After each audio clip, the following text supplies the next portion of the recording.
Winding down. Yeah. And since the last time that we talked, Uh-huh. I had a couple epiphanies / things I wanted to see. And that's why the prints have changed quite a bit. Yeah. Since, maybe week 2.5 or 3. Nice. One of the things that I was exploring more of at this point in the last week or so is double exposure. Mm-hmm. So you'll see a lot of images that just have 2 images on top of each other. Yeah. Some of them, it's very obvious that this feather and this piece of plant is on top of this other image. Yep. And some are much more subtle. Mm-hmm. A more subtle one is this egg. There's an egg in the middle, and there's bones around it, and then the image behind it is another big bone. Okay. That wasn't a part of the first shot. Cool. So I was just experimenting with a lot of how do I layer different images, different materials, things like that. I also ran into, as you can see in a few of these prints on the table, especially like this one and the egg one here, the discoloration. Yeah. And we talked about that last time, and I did some digging and started putting my kind of chemistry hat on. Uh-huh. And basically what I've been doing since is either trying to control it and leaning into it and deciding that's part of the design. And that is what this print is. Nice. To get a really rich dark pink or whatever that color that is. It's almost like a blood color. It's probably hard to pick up on a camera, but and then that light pink to kind of that monochromatic look. But then I also found that the pink color is coming from oxidation. Okay. So there's still a microscopic film of the developer chemical on the print that I can't see. Even though I've washed it, I've soaked it, I've done everything I'm supposed to do, it's still there for whatever reason. It could be the chemical makeup of the water. Maybe it just isn't washing off. One thing that me and my wife talked about is since I'm in a tent and it's zipped up, the oxygen level is totally different than in a highly ventilated space. Right. So what would happen is I did a bunch of experimental prints where I would just kind of do my thing and I would just watch it and see what would happen to it. And it would look great in the tent. I would bring it outside and I would just watch it transform as the sunlight hit it and as the oxygen rushed onto it. Yeah. So now that I know that, that's cool. I've been actually opening up the tent a lot more and actually like flapping during like the processing time.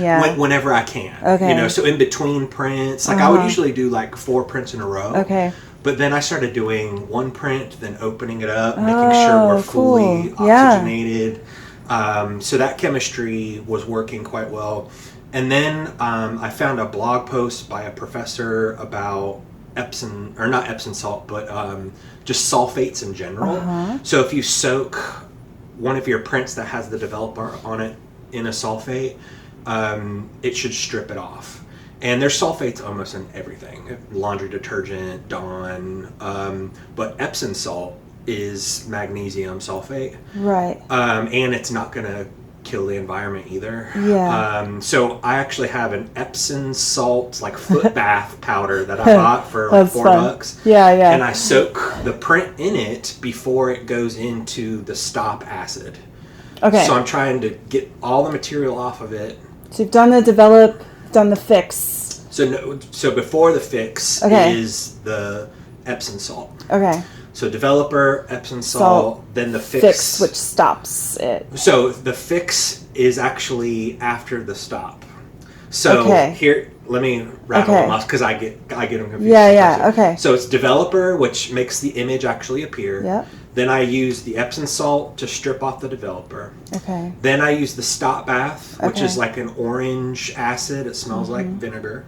Then after that is the fix. Okay. In certain types of other types of wet photography, the order might be different. Okay. And then I have a big container of like soapy water that has like Dawn zero dyes. It's like the environmental version of Dawn dish soap. So I I've added those 2 baths, the Epsom salt and the Dawn soap, which I had never really done before. Cool. So that's been, I think, working quite well. So you can see the double exposure with knowing about the oxidation with the extra baths. I feel like the prints are coming out more consistently. Yeah. This is only a fraction of what I've made in a week. Really? Okay. Yeah. So not only I'm knowing what materials work better from being here, but also just the chemistry, you know, enhances the practice. That's great. The experimentation of it. So, you were telling me that how many prints you'd made and kind of the normal process. So can we go over that again real quick? So as of now, I've approximately made about 150 individual prints. That's amazing. All of them are 8x10. Okay. I have made a few test ones that were 4x5. So they were like 8x10s cut in half, just to test out some experiments when I was learning about how the chemicals actually work last week. But almost, so I think it's about 20% of them I think are portfolio worthy, maybe a little higher than that, probably 30%. So that's a good percentage to put on my website, to submit to galleries, things like that. That's great. And even the ones that didn't work out, I literally have learned so much just from that failure. Right. You know, there's a lot of learning. So I'd say about, you know, at least a couple prints for each one. I had to do a couple prints to really learn how the materials all work together to make one really stand out. Yeah, nice. And you were saying also that process, because of how you currently use, you know, your bathroom or whatever it might be, and with work and, you know, as an educator and all the other obligations that you have, that this might have taken you a lot longer. Yeah, with my current situation where I usually just transform my bathroom into a dark room. I will typically only work, like I'll do a crazy like 5-hour night where that's all I do all night is go in and out and make a bunch of prints. But say I make 20 prints in 5 hours and say 6 of them turn out really well. Yeah. And then I'll put my supplies away, clean up nicely, and then 6 months later I'll do it. Right. You know. So that's which the is big the hard change. part about being, you know, even if we are doing what we're doing professionally, right? It's still hard to find that time. So I'm really glad that you're here, and it's so exciting to see the progression too. And it takes the time to kind of settle in, and like you said, just the experimental process and the focus time where you're not doing kind of regular things because you're away from your house. Yeah, that's a big thing for me is just kind of isolating myself and having a purpose. And I don't do well at multitasking. You know, I have to for my job and in life, but I thrive better when I can just hit the ground running on one thing. And that's usually, I'll do that for hours, not weeks. Right. You know, so the amount of things I've been able to learn through, like if I was only here for 3 weeks, I wouldn't have made anything that's on the back table. Okay, which we're going to look at next. Which we'll look at in a second, which is I think the best stuff I've ever made. Awesome. You know, so I think just that extra bit of time and knowledge that you learn from being here, you know, will really accelerate your learning and accelerate what you're making. That's great. Okay.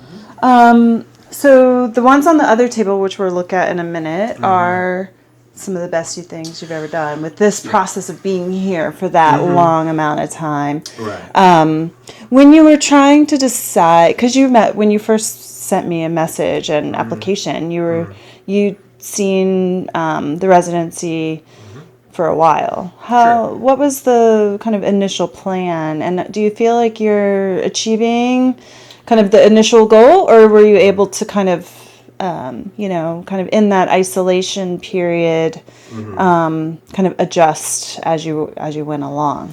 Yeah, I think the goal was mainly, how do I I could see potential in what I was making, but I wanted to jumpstart it. So I think doing a residency and just that's all I'm really thinking about. And I have to adapt, and if I have a bad day, I can't just pack up like I do at home. Right. Like I had a bad day, so tomorrow I have to research how these chemicals work. I have to research how oxygen affects the chemicals. I can't just, fold everything up. Right. So that part has gone very well. And then also figuring out, the mobile tent concept.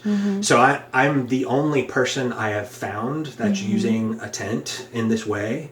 There are people that have kind of transformed automobiles to be kind of mobile dark rooms and things like that. Interesting. Yeah. Which work. You'll even see people, maybe they won't develop their print, but they'll be like out by a river. They'll take a print with a very vintage camera. Yeah. And then they'll open the tailgate on their car, and they'll have a big piece of black fabric, and they have it outfitted to be light tight, and they'll store the paper and do other things, but they might not have like chemicals in the back of their car. Right. Okay. So that was a big goal of mine, was I want to prove that this theory will work. And just doing it a couple times in my backyard isn't proving it. Right. Can I literally create like a body of work that's purely made from this darkroom tent.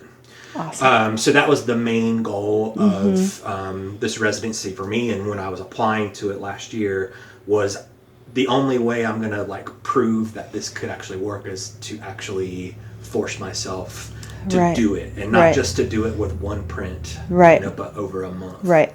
And for me, what's appealing too about your work is the not only the experimental nature of it, and how, like the last time we were talking about kind of the process that you've done in foraging and like getting inspiration on your daily basis on your walks and stuff, is that combination of that process, right, along with the subject matter. So I think that I was really excited to have someone who is interested in, nature is the subject, it's the inspiration, it's the collaborator almost. So maybe we can talk a little bit about some of the pieces, and then we'll go over to the other table. Okay. Yep, sounds good. Let's see. Let's start with the stained glass. So Okay. Cool. I love the stained glass. So there's a stained glass piece right here. And it took you a while to see it. Yeah, I didn't even know it was there. So it's been there the whole time. And man, the textures, and it's cool. I kept seeing, the backyard through the stained glass, and I kept thinking the stained glass can be an extra lens. So I didn't do any experimentation with this. It was literally just, I just want to get an image of the stained glass. So there's no other things I put onto it or anything. Nice. And I just thought it turned out gorgeous. Yeah, it's really lovely.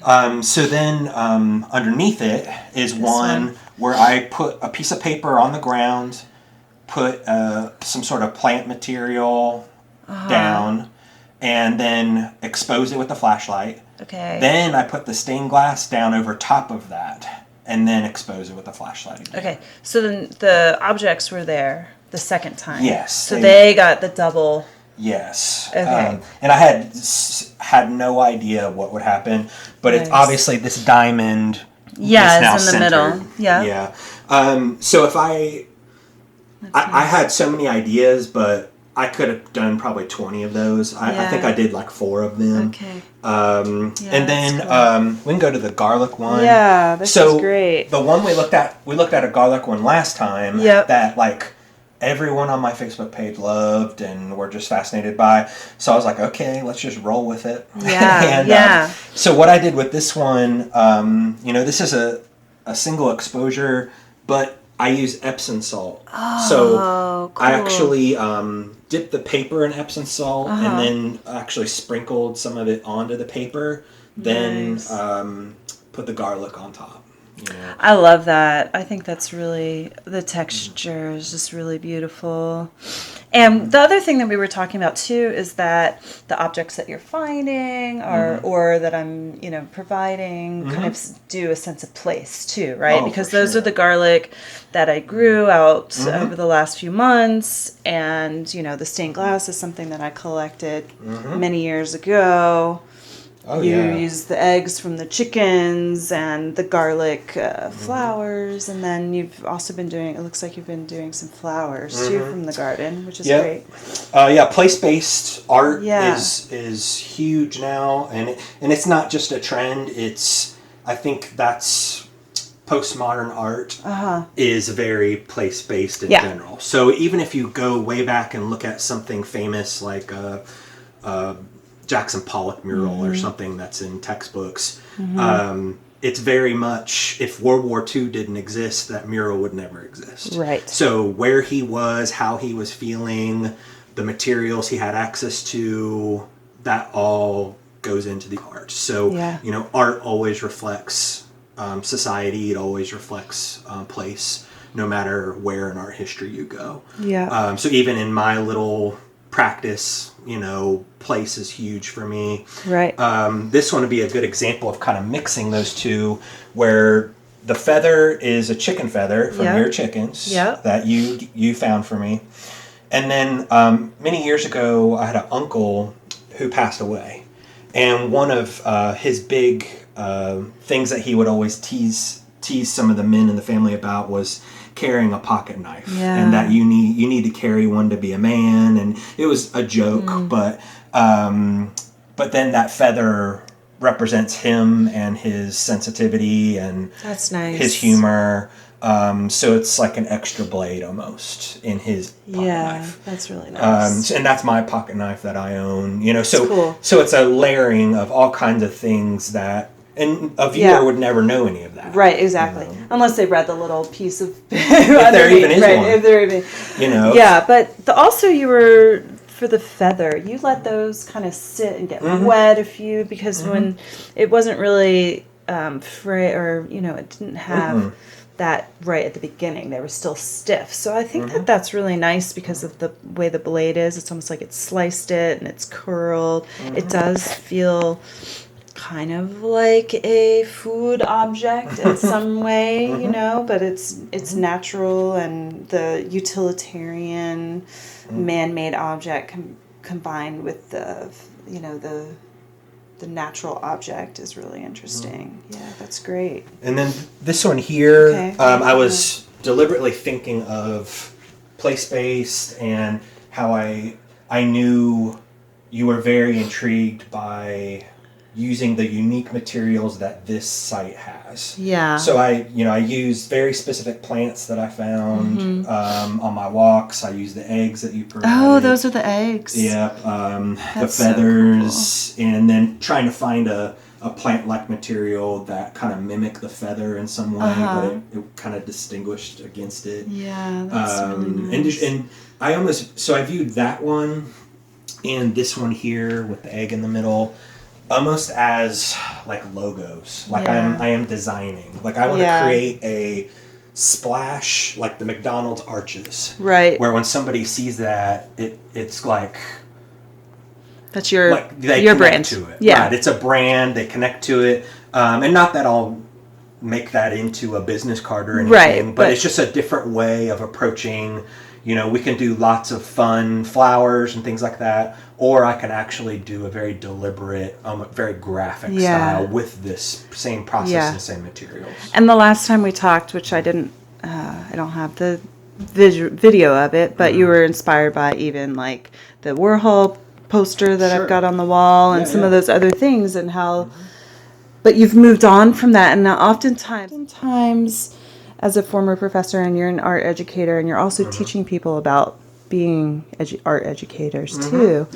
Yep. Working with students who, in today's society where it's like, you can just Google an image, or they might do one or two sketches and it's done. It's just a very rapid thing, right? Yep. So, like, what was interesting about our conversation the other day was you said, you walked by because you're walking in and out of the door and like these subtle things that are influencing you, and then the bananas, but you didn't stop at the bananas. You didn't stop at that composition. You used that learning process, and then all of a sudden you have all of the things that are on the table. What advice might you have, or what advice do you take into the classroom for younger people who I don't know if they're afraid, or if they just, where's the coaching part of that, right? Like to encourage people to kind of go beyond like the one or two ideas that they have. For me, I always use two kind of buzz terms in education right now. One is going to be critical thinking. Yep. So I try to give my students some sort of prompt or activity or a question or whatever that will put their brain in the right mode. And they, like, coming here and doing a bunch of stuff with art materials, I didn't think I would be inspired by Andy Warhol and his Velvet Underground bananas, right. But it just ended up thinking like that, right? Yeah. And so I like to just kind of create this little river where students can kind of float down it, create a theme, create something, and just get them rolling. And once they're rolling, there's a lot of one-on-one teaching that can happen.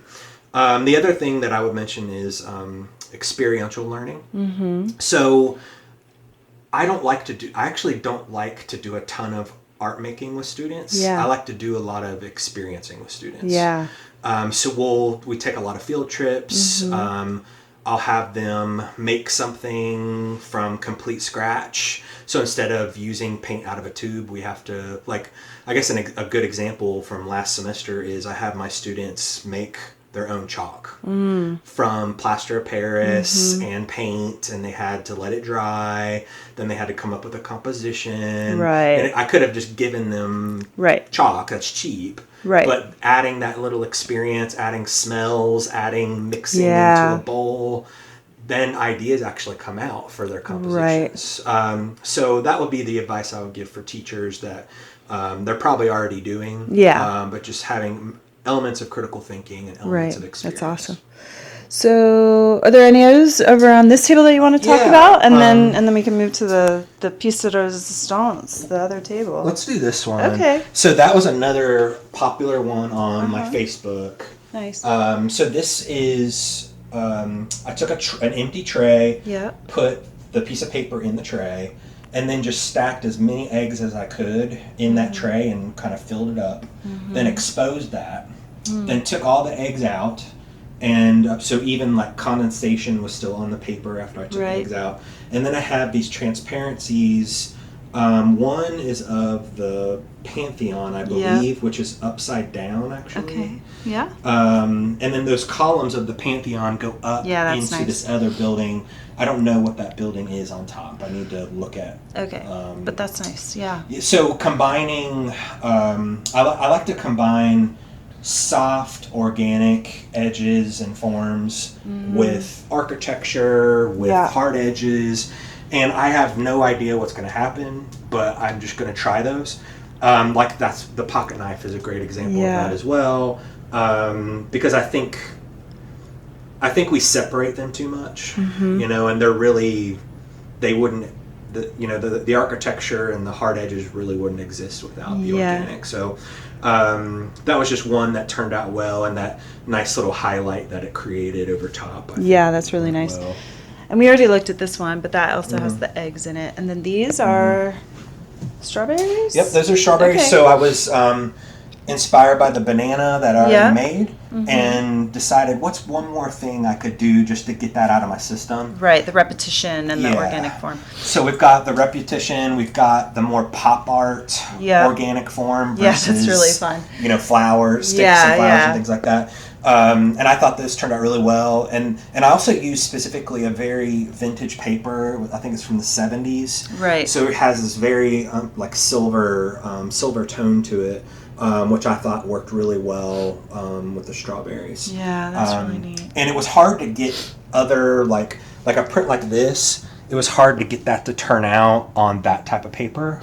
Oh, okay. So just doing kind of a really simple form instead of all these different lines that converge. I kind of learned that throughout the process as well. And that old paper that you have, are you able to see which box you're grabbing? Are you labeling it in a way that you can see which one is obvious. which? Okay. Yeah, so a lot of the papers they have like a very thin little, it's like a yellow cardboard over top of it, which is very different than the new paper. Okay, so you can tell the difference between them. Yeah, that's really neat. Yeah. Okay, and then this one with the flowers, you're doing a show at a botanical thing, so you were looking at, and are these ones from the garden or ones that you picked up on the wildflowers? So these are those the daisy ones, the black-eyed, whatever those are called? That's what they look like to me. I think these were both wildflowers, actually. So I have a solo show in June, next June, at the Memphis Botanical Gardens. Nice. And I feel a lot of pressure with that because I follow them on social media, and I've talked to the curator there, and it's a big deal. Yeah. So I'm using this residency to figure, not only to make work, but to really figure out, because I might have to make a bunch more work next year. So I'm going to learn a lot while I'm here. But these are wildflowers that were picked from your property across the street. And I just carried a big jug of water and put them in, because little wildflowers like this will wilt and die within 10 minutes. Yeah. So I try to cut them really clean. And then I did as many prints as I could while they were alive, because they died pretty quickly. Yeah. And the heat inside the tent or whatever. The heat inside was bad, but we have I think this is a triple exposure here, that's great. Where I would put some flowers down, do like a split second click of light, then move the flowers around or put more flowers, then do a slightly longer exposure. That's really great. And just kind of layer them. Love it. And then the other one is just the flowers with my sweat. So all of that. And that is not me like saving sweat. It's just literally falling off me. Right. Because it's very hot in the tent. Well, what's interesting is also the texture of the difference between the one that's the sweat and the one that's the Epsom salts. Mm-hmm. And that this one really does feel more like the rain. Mm-hmm. And then this one, the texture. I love both of them. I think that it's just such an interesting texture. Yeah. You can actually see the individual little cubes. Yeah. It's like garlic salt. Mm-hmm. Mm-hmm. Yeah, that's really nice. Okay. This one, we'll end on this one here. So I was very frustrated with the pink situation, how my prints were turning pink, and I was doing all this research. And I kind of just wanted to do a crazy experiment and see what would happen. Mm-hmm. And so this big curve is actually what I think is a deer rib. Okay. So it's like a big, huge bone. And I'm hoping it's a deer rib and not something else, because that would be scary. It's probably a deer. It probably is around here. Yeah. And then the two things sticking off of it are mushrooms. Cool. Okay. So just. Oh, and we were talking about mushrooms were harder for you. They are. Yeah. So the idea of creating a new form where when you look at that, no one would think, oh, that's a deer rib with two mushrooms. Yeah. And that's one of the things that's very different from some of my other prints where it's very obvious that these are eggs. Yeah. No one would know what that is. And then one of the unique things I was doing with that is I would expose it, and then it didn't expose enough, so then I would actually take it out of the tray, dripping, put it on the floor, put more objects on top of it and expose it again. Oh, cool. And then put it back, and it still has chemicals all over it. And then it still wasn't coming out. So then I took my bag of chemicals, and I'm actually like pinching and throwing them directly on it. So when you see these little black streaks, that's exactly what I was doing. Yeah. Was just flinging it on. That's so cool. It's not something I would ever show my students because it looks ridiculous. But it was fun to just see what would happen. What would happen if I took it out of the tray and exposed it again when the chemicals are still on it? Yeah. And then the plant materials now have chemicals on them because I just put them on the print. Right. So then the next print that comes gets touched with it, and then it. And we'll see what happens. So cool. Right. I have no idea how. But I love that experimental thinking. Yeah, that's really fun. And that's the print that led into what we're going to see next. Okay. So this is What we're going to look at next are your last pieces. When did you make these? This is just the last probably 5 days. Okay. So this one I made even today. Nice. So we just talked about the deer rib with the mushroom and just going all out and seeing what would happen. Yeah. Well, that's what these came from. Oh my God, these are amazing. So one of the things that I think the best print I've made probably ever is this one here. It's beautiful. And wow, yeah, look at all of that. It's just insane. That is incredible. It's insane how so that's what happens when the flowers are actually soaking into the chemicals. Then you get this milky cosmic looking thing. These flowers? So especially down here, the stem, over here, there's all this overlapping. See this kind of milky glaze. That's amazing. That's the only way you can get it is when the flower is actually in the chemical. Right. And when you're in school, you are told to never do that. You'll contaminate everything, and that's very true. But when you have a darkroom tent and you're outside and you're doing a residency, and no one else is using the chemicals, no one can see me. But the chemicals also you don't want to contaminate the chemicals when someone else is using them. But they're yours, and this is what you're doing, so it's not that big of a deal. So truly, that is amazing. The developer tray is filled with dirt and crud because I will expose it, put it in the tray, I'll let it expose 1/8 of the way. I'll pull it out, do more, expose it again, put it back in. Awesome. You can even, if you pull it out and it has developer still on it, you lay it on the floor and you'll expose it again with a flashlight really quickly. You don't even have to put it back in the tray. You can it'll transform on the ground. So I'll just let it transform. Because there's developing chemicals on the paper. Exactly, right then. And the light will go through those. And then once it's to wow, I love it, I'll throw it in the developer tray and fully submerge it and then stare at it. And once it gets to a point, I'll pull it out and then I'll soak it. That's cool. Either in the Epsom salt or in the soapy water. And you have a safe light that you've made that you're able to see a little bit. Here. Yeah. So this is my safe light, which is a mechanic's flashlight. This is an actual filter for a safe, a real safe light from the 70s. Yeah. And I just duct tape it. Yeah, so that's fun. I think this is an original design. I don't think I can make any money off of it because nobody does this stuff anymore. That's fun. But this was also a thing that the residency made me do. Yeah. Because I didn't have to do this anywhere any other time, but here it's an essential. I literally couldn't even do anything without having this simple device. That's great. And then I think my little flashlights are in the thing. That's okay, but I remember they're just simple LED lights. We were looking at those before. Okay. So this one was a few days ago, and so this is now my goal is to keep going in this direction and seeing what happens. So you'll see on this table a lot of experiments that are in the same vein. I don't think they're as successful as that one. You can even see the pink that's really showing nice. up, but it's like a airbrushed, very deliberate. So I've been able to kind of control it. And it's because I'm using the soapy water and stuff too.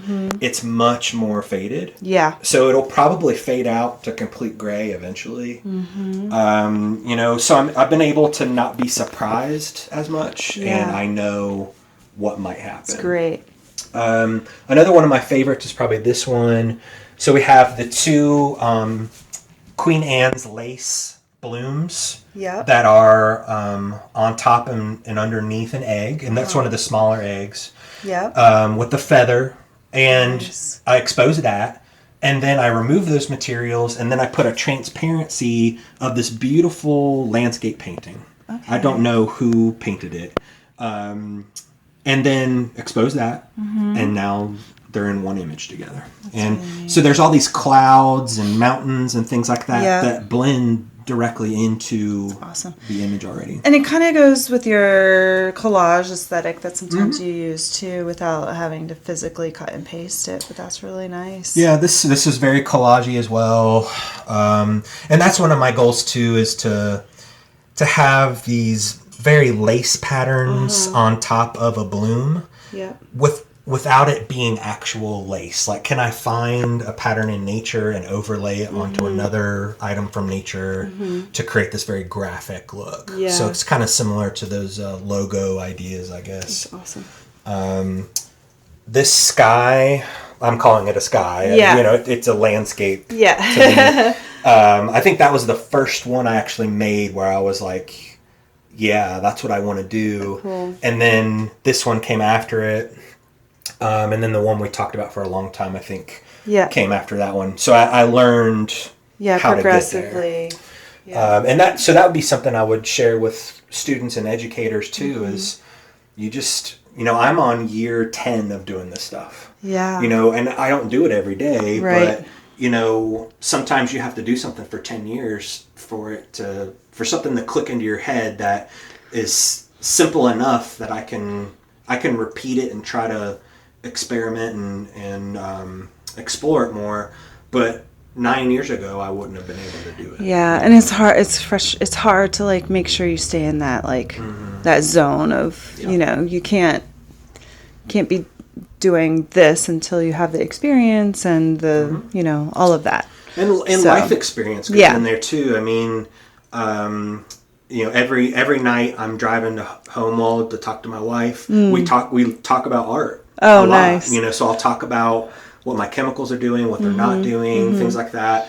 And she'll help me understand, because from a different perspective or an outsider perspective. Nice. And then I'll go back in the tent the next day and try something different. So you have to be around the right people. You have to be in the right environments. Yeah, nice. And you don't know those things when you first start. You don't. And it's just important to kind of stay on the path. Yeah. And every day you're moving towards a goal. And I wanted to keep on there. Okay. So I have the first thing I made, so cool, which was like day 3 that I got here. Yep. Is this. Okay. Yep. And then compare that to the one that we like so much. Yeah. I mean, so that's what happens when you spend a month. So every day I'm in the tent, at least 2 different sessions. You know, so I'm making, you know, a dozen prints or more a day, sometimes less than that, but, that's great. And then it'll transform every day, you know, it evolves, you know, so I thought that was really, I just found this today. I thought that was really interesting. It's nice. Not that I was trying to change the world with this print. I was just trying to get something to show up. The process, you know, but that's what the process does, is it just helps you evolve and understand your process. Yeah, that's amazing.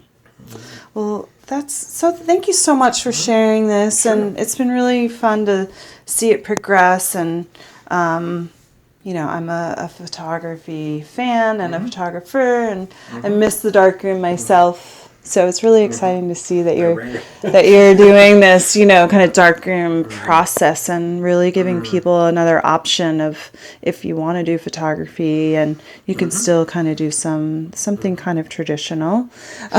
What are you going to set this up in your backyard, or how are you going to? I don't know. So I have another residency later in August. Okay. So I think the second week of August in North Carolina. Nice. And I think that's where I'm going to ponder that. Like, what's the next step after August?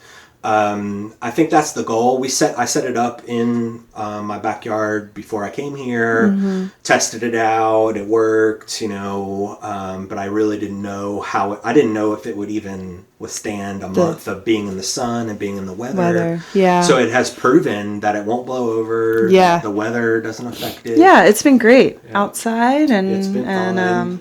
You get out there, and you were also talking before about like the donkeys and the sounds and the chickens, and when you're in North Carolina it's going to be something different, and when you're at your own house it's different. So I think it's important for people to kind of have those place-based experiences, and how it's not just the physical process, but when you're in your tent you don't really see anything, and your senses are, you know, you're hearing things or you're smelling things that are different than maybe your original kind of where you're spending a lot of your own, you know, your permanent space kind of thing. So that's cool. One thing I always add to is, the intersection of art and science is huge for me, where a lot of people view this as a fine arts. Some people view it as chemistry and science. And so if I always encourage my students when they're trying to figure out, do they like ceramics and clay? Do they like painting? Because a lot of my students didn't come from great high school programs. So they're discovering art for the first time when they're 19 and 20. So I always ask them, well, what does that intersect for you? What two worlds are coming together in this process for you specifically? And a lot of times that will spark some critical thinking, and then magically they'll start making art that's more place-based or self-based versus just going through the motions. And I think that happened for me when I first discovered this. I kind of went through the motions years and years ago of just, this is the science of it, this is how it works. And then I had to figure out a way to combine self initially, because I was in my bathroom, so I was combining a lot of self-narrative into the scientific process of this. And then the last couple years, especially being here, the place, I think, is even more important than the self. So finding those things that overlap, like a Venn diagram, and then things like this will emerge. Yeah, that's great. Well, you're an excellent teacher. Even though I haven't had your class, I can tell that it's probably really rewarding for your students. So I hope so. Thank you so much for your time, and I can't wait to follow what's next. So I look forward to seeing all of your updates and what happens with your exhibition and all of that kind of stuff. I'll invite you to all that stuff. Cool. So no pressure on attending, but you'll have the card or whatever. I'll try. And it's just fun. Because I'm in your shoes too, where I want my students to do the same things for me. Because I'm helping facilitate things for them, and you're helping facilitate things for artists that come here as well. So I would love that. Yeah, that's great. Thank you so much. Sure.